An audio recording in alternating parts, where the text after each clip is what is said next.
নমস্কার। ইউটিউবে আর regular video দিতে পারছি না, প্রচণ্ড কাজে ব্যস্ততা। তারপর হাইকোর্টের স্টেটের রিপ্রেজেন্টেটিভ গ্রেড 1 আরও অনেক কাজ থাকে, ওই জন্য রেগুলার আর ভিডিও দিতে পারছি না। চেষ্টা করি, তারপর আমার জ্বরও চলছে, একটু ঠিক আছে, ওই জন্য আজকে ভিডিওটা করছি।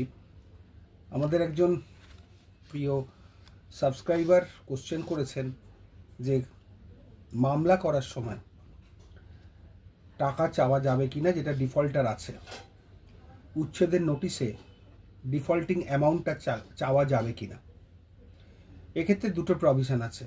যদি ওয়েস্ট বেঙ্গল প্রেসিডেন্সি অ্যাক্টের আয়তায় আপনি মামলা করতে চান, তাহলে আপনি কিন্তু ডিউ অ্যামাউন্টটা চাইতে পারবেন না। লিখতে পারবেন যে এইটা ডিফল্টার এত থেকে এত, কিন্তু ডিউ অ্যামাউন্ট চাইবেন না, তাহলে নোটিশটা ব্যাড হয়ে যাবে, টেনেন্সিটা কন্টিনিউ বোঝাবে। শুধু এটা লিখে দেবেন যে default on and from such and such.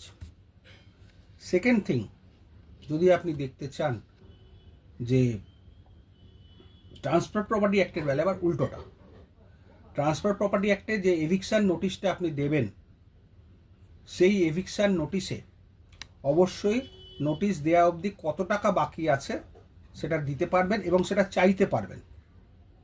মামলার সময় তো তাই, যদি ট্রান্সফার প্রপার্টি অ্যাক্টের মামলা করেন, তাহলে যত অবধি ডিফল্টার সে টাকা দেয়নি, সেই টাকাটা আপনি চেয়ে নিতে পারবেন, তাতে কোনো বার নেই, এবং নোটিশও দিতে পারবেন। তাহলে ট্রান্সফার প্রপার্টি অ্যাক্ট এবং ওয়েস্ট বেঙ্গল প্রেসিডেন্সি অ্যাক্ট, এই দুটো ডিফারেন্সের এই দিক দিয়ে করা যাচ্ছে। Claim of due amount of rent presidency অ্যাক্টে চাওয়া যাবে না, আর আপনার এইতে ট্রান্সফার প্রপার্টি অ্যাক্টে চাওয়া যাবে।